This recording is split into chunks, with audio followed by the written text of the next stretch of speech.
Hey, what's up, HeroClix meta players, competitive players, and casual players alike? This is Symbio with T3 Gaming, and we are here today with another meta mechanics video to show you a really cool competitive team that's done very well recently. So I want to give first a huge shout out to Ricky Kirk. He won the WizKids Open this last week at Millennium Games in Rochester, New York. This is the team that he played, and I wanted to thank him very much for giving me some information about this team. I actually wanted to do a review of Undying, sort of don't die tech type teams, to give you guys information on this. My goal is mostly just to try to give you a snapshot of different things in the competitive scene so you can look at how they work, and also maybe think about, well, how can I maybe counter this team? And it's really all about understanding the mechanics behind each team and how they work together. So thank you very much, Ricky. I'm not going to profess I know everything about this team, but he did share me a little information, so I want to share that with you guys so that you, if you're trying to get into competitive play or you're going to a WizKids Open, you can understand how to play this team and maybe even how to counter this team. So first, I want to go take a look at Deadman. So let me just actually real quick say this team is Justice League Trinity War Deadman at 107 points. And then we have a Resurrection Man, who is a Con LE from 2014. He is 017. He's at 92 points. And then we've got the Ha Ha Ha Joker, released from the Joker's Wild set. He's being played at 50 points. And so that means, if you understand Ha Ha Ha Joker, that means he has 5 escape tokens on him, and each escape token is worth 10 points. And then he is also playing on this team a full Pandora's box with 7 of the sins, and that's going to be 40 points. So the total point value, I think, is let's see, that's 197. Wow, okay, it's like 299. So, all right, what we're going to do first is look at Deadman. Deadman is, he has the mechanic of the possess the locals. So we'll just take a quick look at this. Possess the locals, it is his trait. And both him and Resurrection Man have what we call a countdown click. So essentially what the countdown click means is that once they take damage, they are going to hit a countdown click. So we're going to take a look at Deadman's dial, where this is click number 1. He's got running shot and a special attack power, which gives him a range of 6 and penetrating psychic blast, I think. Let me double check that. No, it's just a range value of 6 and sharpshooter, and it can't be ignored. So basically, whenever Deadman takes damage, and same with Resurrection Man, because they have very similar mechanics here, he's going to go 1, 2, 3, 4, and then you're going to hit this countdown click. As soon as you hit a countdown click, wherever Deadman was placed, you're going to put a body marker, and that just marks where Deadman was when he was knocked out, or I guess damaged to where he hit his countdown click. The marker actually doesn't, oops, sorry, let me see if that focuses again.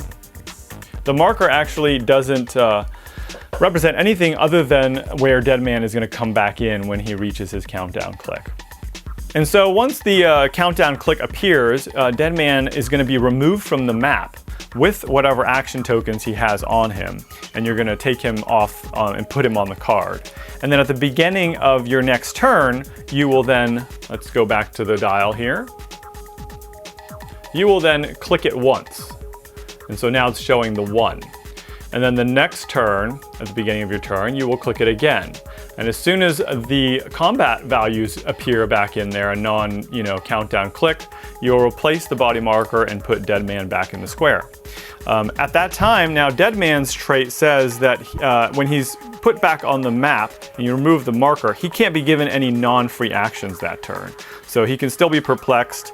If somehow he had outwit, or if he was possessed and got a power like outwit, he could use the free actions, and he could still sidestep from relics that are given to him, that kind of thing. But he just can't be given a non-free action. So, and I wanted to show you that Deadman, he has if you go through his dial some more, basically each time you have 4 damage, or you're able to do 4 full clicks of damage, then you're going to hit that countdown click again. So essentially there is no KO on these dials. So he'll hit that, and then he'll go to this one, and then he'll go back to the first click, right? So both of these don't have KOs. And the only way that you can KO them is if they're the last character on the map. So if, Resurrection Man is on a KO click and you, for some reason, some awesome reason you killed a Joker, and then you put him on one of those countdown clicks, then you would win the game. That's the only way, and it works both ways with Resurrection Man, and that's why it's an Undying team, because it's so difficult to KO him, and then so there's really no way to win the game without KOing him or just getting enough points where you're going to beat your opponent. Okay, so now let's take a look at Resurrection Man. I just wanted to mention that Amber Collins with Married with Clicks, which is an amazing YouTube show. You should check that out if you don't already know about it. She did a really great training and demo of how Resurrection Man works when it came out. So definitely check that out if you want to know. I'm not going to go into the full details. The countdown click works the same. The only difference is that with Resurrection Man, you can still do non-free actions when you turn him to a non-countdown click. So he doesn't have that restriction like Deadman does. And then this is the D20, and you're basically going to roll this 4 times at the beginning of the game when you put Resurrection Man on the map, and that will determine which combat abilities, symbols, and powers he has. So, if you roll 4 different, you're going to roll 4 different things. If you roll pink, you can pick sidestep, invincible, precision strike, and power. Those are the powers you could pick. Now, once you fill one of those slots, you can't use another color to pick another power. So, I can't pick, if I roll black for one of my 4 slots, I can't pick Outwit and then also pick Regen, so you can only pick one of those.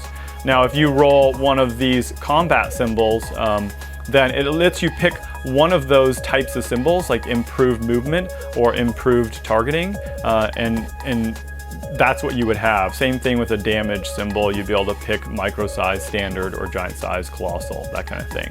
So I'm not going to go into full detail there. If you want to check that out, look at Amber Collins' great demo video. Let's go ahead and take a look at Resurrection Man's dial a little bit, because his is a little bit more interesting. See if I can he kind of blocks the light here, so let's see if I can get a good shot there. Okay, so again, he starts out with pretty weak stats. I mean, neither of these guys are that great of attackers, which is a great thing, because otherwise they'd be really formidable. We're gonna go 1, this is a hard click, 2, 3, and then 4, and there's the countdown click. Wait 1, take him off the map, wait 1 click at the beginning of your turn, wait another click at the beginning of your turn, and then on the 7th click, he comes back. Now, what's interesting about Resurrection Man is on the back dial, he has some pretty awesome stats. Like, he goes up to a 4 damage on this click right here. That's the 8th click, and then I think he just drops back down to a 2, yep. And then he drops down to a 1. So when you think about, understanding dials and you're playing a competitive game, it's important for you to think about how much damage it takes to get these guys on their countdown clicks. Both of them it's 4 damage. Essentially, it has to be 4, through whatever defenses they might have, right? And then, if you want to get them down to their really weak stats, maybe you're going to do 3 damage and leave them there until you're ready to KO them. That might be one of the strategies if you're just trying to beat this kind of team. But there are other things that happen or that you can do to, obviously boost these stats. And we're going to talk about that. So next, let's just real quick go over Ha Ha Ha Joker. Ha Ha Ha Joker is he's from the Joker's Wild set. He's a new figure, and sculpt is absolutely amazing. He is a super rare from that set, number 60, and you can play him at 30 points, 40 points, or 50 points. So one of the most versatile figures that you can pretty much throw on any team, and he has some excellent abilities here. We're going to go through that. So the Joker, for each for each escape token you put on him, and so for example, he has to have a minimum of 3 escape tokens, and that puts him at 30 points. If you play 4, you're at 40. 5, you're at 50. And so each time that he crosses or is healed past one of these lines, that's the only time that you're going to get points. So each time he crosses that line, you're going to get 10 points. So that's 6 damage. 1, 2, 3, 4, 5, 6. Bam. If you do that, 6 damage, you get 10 points. And it keeps going. 1, 2, 3, 4, 5, 6. 6 damage, and then you get those points. So it takes a lot to get those points. And if he has 5 of them, you know, that's what, 30 clicks? 5 times 6, yeah. So that's a lot of damage that you have to do. Obviously, this guy is very, very well fits into this Undying tech, right? So that's the difficulty with Joker. And now let's look a little bit about what does the Pandora's box do to make this team even more powerful, right? So I talked to Ricky and I asked him, well, like, what would you do? Like, what is the strategy here with this Undying team? I mean, obviously you're doing this point denial because you're not going to be able to KO, so they're not going to be getting a lot of points, period. Second thing that you're doing is you're using the Pandora's box to get, you know, what we're calling, you know, godhood, or essentially there are these 2 powers here. We will zoom in here. Third Eye Possessed and Gateway to Earth 3. And the only way to get to these powers is by assigning all the sins. And once you get to them, then every character, all the sinners, essentially everybody that's been assigned the sins, if you roll 1 through 3 and you get Third Eye Possessed, then the sinners modify their combat values +1. They can use move through hindering, elevated, and blocking. They destroy blocking when they move through it. They also target through elevated, hindering, and destroy blocking as they target. They also modify their speed and range values by +2. So that's pretty insane. Once they all get to that, they can do some serious havoc. If you roll Gateway to Earth 3, they modify their combat values +1 also.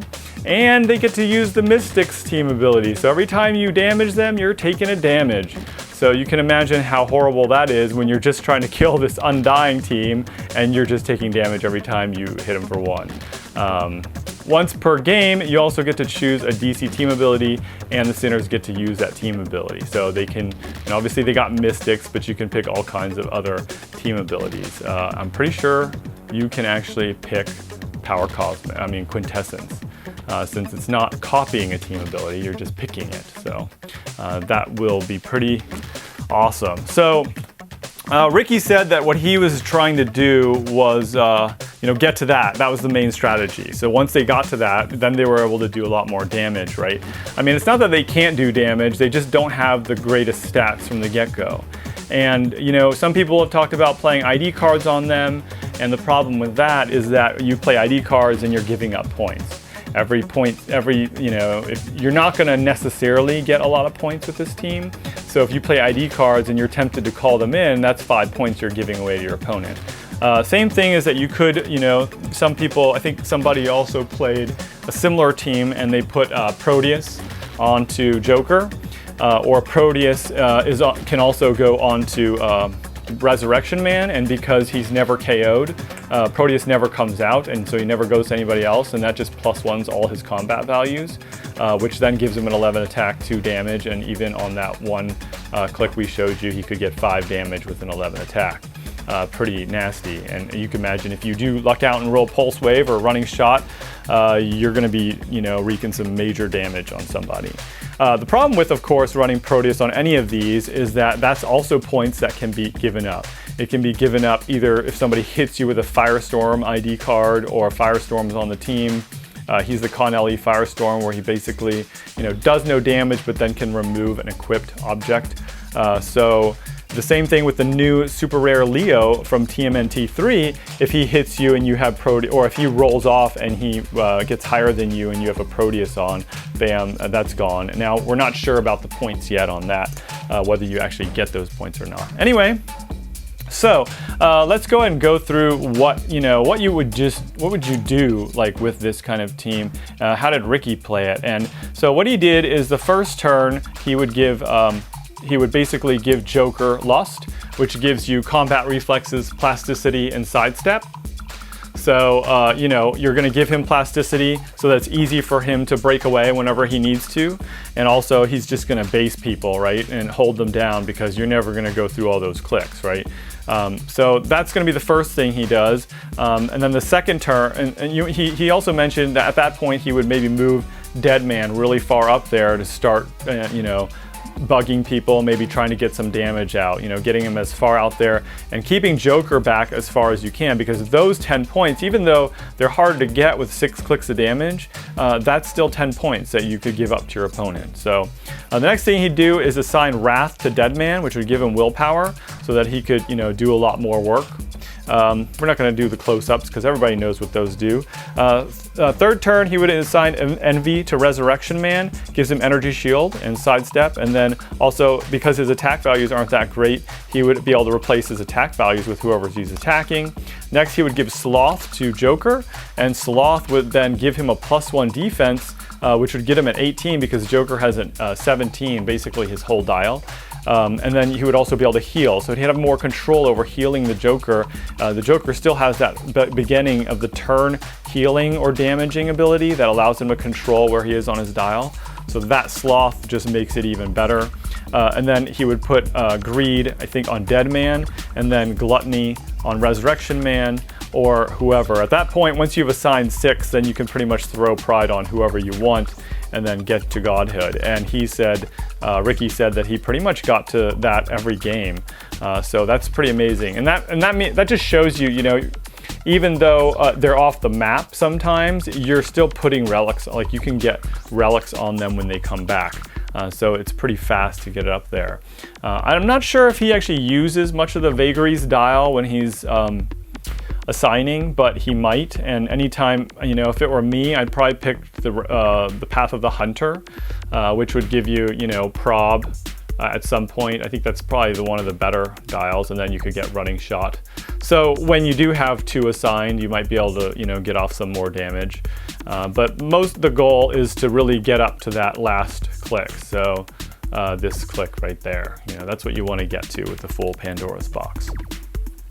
So anyway, that's the basic idea behind the team. Now let's talk a little bit about strategy. Like, well, how do you play this team?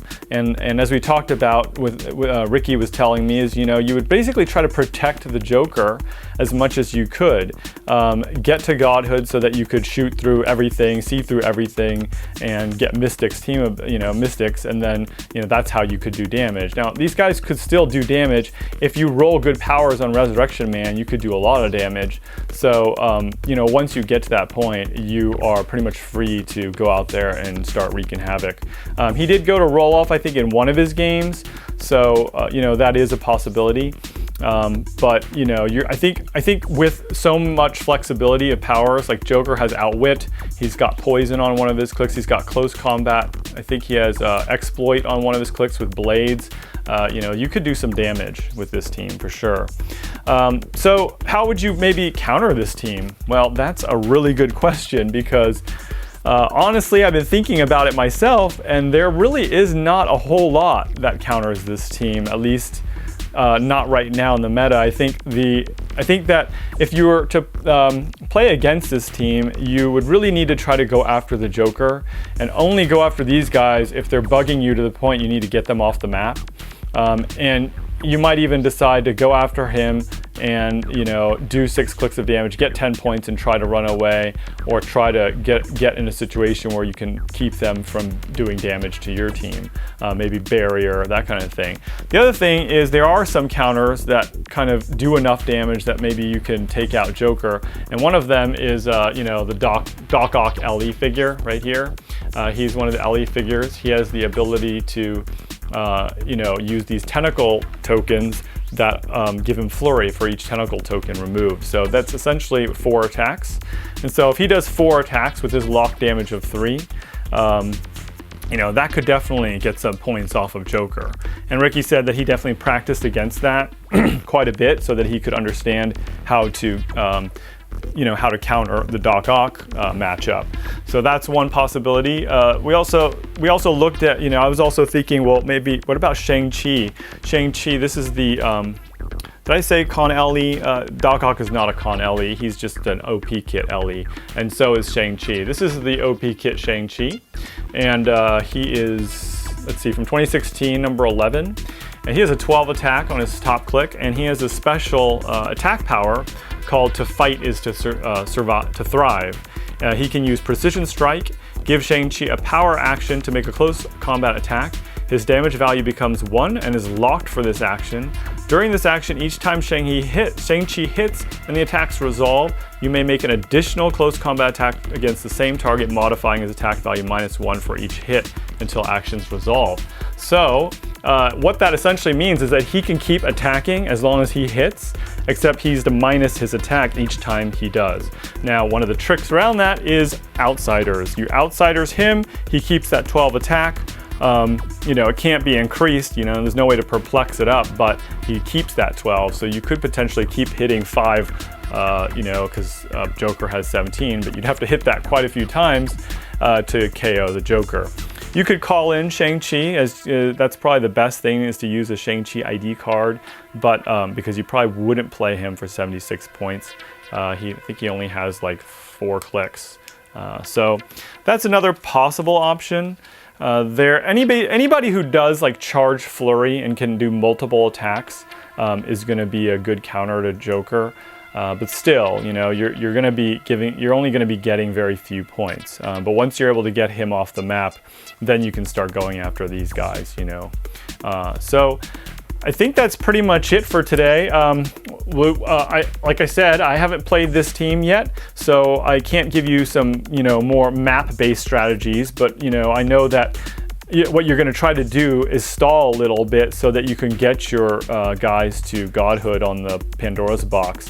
So that means playing something that obstructs movement, obstructs targeting, you know, because you don't want people, you know, range combating you and getting you, you know, dealing damage to Joker from far away. So I'd say, you know, WizKid's Office, Hank Pym's Lab, you know, the cargo ship map is a good one too. So hopefully this was interesting, and if I made some mistakes, I apologize. Definitely throw some comments down below. And again, huge thanks to Ricky Kirk for sharing some more information about this team. One last thing I just wanted to clarify, because WizKids just ruled it in the win. There was some confusion over what happens if these two are off the map and you mind control Joker. So if you were able to successfully mind control Joker, then would you win the game, because there's no no opposing characters left on the map. And I think at some point there might have been a ruling that was correct, but just recently in the win, if you check in the win and you look under, I think Deadman, if you look up Deadman, the last ruling is that you cannot do that, because it's mind control after actions resolve, the character returns to the controlling character's ownership. So, and the only way and they did have a clarification in the rules that said that, you know, if you're checking if characters are on the map, how many characters are on the map for a team, it happens after actions resolve. So if after actions resolve, Joker is still part of your team, then that, you know, there's no way you can win through that technique. So I think that's a pretty fair ruling. I think based on the rules, you know, that's how it should go down. Unfortunately, this team is a pain in the butt to deal with. Even for somebody like Jakeem and Krang and you know, the Quinjet, it's still tricky. For the same token, I also wanted to point out that you know, Ricky practiced this team a lot, and we're talking like 30-40 games practicing it against different things in the meta, and that's how you play it. It's not some auto-win team. It is very difficult to pilot, I think, and it also takes a lot of practice to understand how to work it so that you don't get taken off the map quickly, and how to keep Joker from taking a lot of damage. So big props to him for winning, and you know, let us know what you guys think of this, if you've ever played it or if you've ever played against it. I would love to hear, how do we counter this don't die? How do we counter Undying Undying teams right now in the meta. Is there a way to do it? Is there some way to kind of get around this, or is this like one of the strongest things to play right now? So thanks again for watching. Hope it was helpful, and we will have some videos of the WizKids Open in Reno coming out soon, hopefully, and we'll try to put some more games together so that we can get those on our channel. All right, guys, take care.